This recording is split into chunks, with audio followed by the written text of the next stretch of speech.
In today's video, I'm just going to show you how I found one of the sell setups that we had this morning in the S&P futures, and it was done on a 10-minute chart. And actually, you know, if we kind of get rid of what happened at the end of the day, you'll get a better idea of what we started with.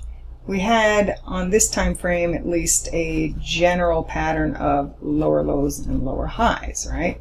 So anytime that we made a low and started to rally, I wanted to compare these prior rally swings, okay, also the swings within the swings, with whatever bounce we were having at that time, because I knew that if we failed to clear that area, that we would have a relatively low risk short. Okay, actually this is where it came in here. So what I did is I took these prior rally swings. This one actually was from low to high 18.25 points, and projected that from the low at that time. I would have also run the smaller swing and projected that from this low, and this smaller swing projected that. All right, that came in a little bit lower. Then we had this swing over here that was 17.5 points, which also ended up being very similar here.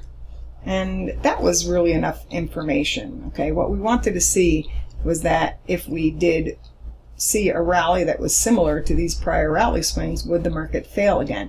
And we did take out, you know, the lower end of some of that resistance, you know, this 27.83 area, but not the 27, actually, was it 27.85.5 to 27.86. So this was actually just a one tick beyond this symmetry projection of 18.25 points. It was 18.5 points, which was, you know, close enough to look for a sell entry. And I'll tell you this much: you would get a faster entry if you use the like a 233 tick chart or 144 tick chart against the zone. Okay, because I know some of you took the trade in the room, but the 1 minute chart, it's a little bit easier for me to find where that trigger happened. So I'm just going to show you on a 1 minute. So for example, when we traded up into that resistance decision, what we wanted to see was a moving average crossover to the downside and also taking out a prior swing low. So when both of those things occurred, you knew that you could short it and then have a stop like above here. And like I said, if you actually use the tick chart, it'll be a little bit less risk because it's going to fire off a sell trigger a whole lot sooner against resistance like that, and then you can place a stop just above that area. Now this one, in this case, met two targets to the downside, and although it doesn't look like that much, that was 30 S&P points from here to here. Now I don't expect you to get the exact high and the exact low, but if you catch something in the middle, you should be a happy camper, right? Let me show you where the targets had come in. We had this low to this high. So target number 1 was the 27.62 area.